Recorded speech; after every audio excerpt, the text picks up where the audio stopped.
ভারতবর্ষের সবচেয়ে প্রথম দুর্গাপুজো কোথায় হয়েছিল?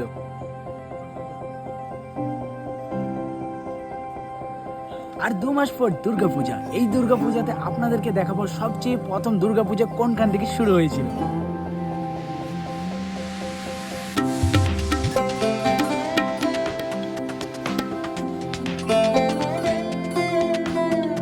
এই হচ্ছে সেই মন্দির, যে মন্দিরে ভারতবর্ষের সবচেয়ে সর্বপ্রথম দুর্গাপূজা হয়েছিল। কারা কারা জানো কমেন্ট করে জানাও, এবং যারা কি জানো না তারাও অবশ্যই কমেন্ট করো। গড় জঙ্গল, যেটা কি বীরভূম এবং পশ্চিম বর্ধমানের জাস্ট বর্ডারের সামনাসামনির মধ্যে পড়ে। দুর্দান্ত রাস্তা, আসার সময় একটা দুর্দান্ত দৃশ্য দেখতে হবে, যে রাস্তা খুব সুন্দর পরিবেশে, পুরো প্রাকৃতিক পরিবেশে ঘেরা। আর এখানে জায়গাটা দুর্দান্ত, একদম নয়েজ নেই, এক পাশের নয়েজ নেই। তো আমি তো চলে এলাম এই বছর এই ভারতবর্ষের প্রথম দুর্গাপূজা যেখানে সেই স্থানটা দেখতে। আপনারা কবে এসেছেন কমেন্ট করে অবশ্যই জানাবেন। এই মন্দিরে মোট 2বার পুজো হয়।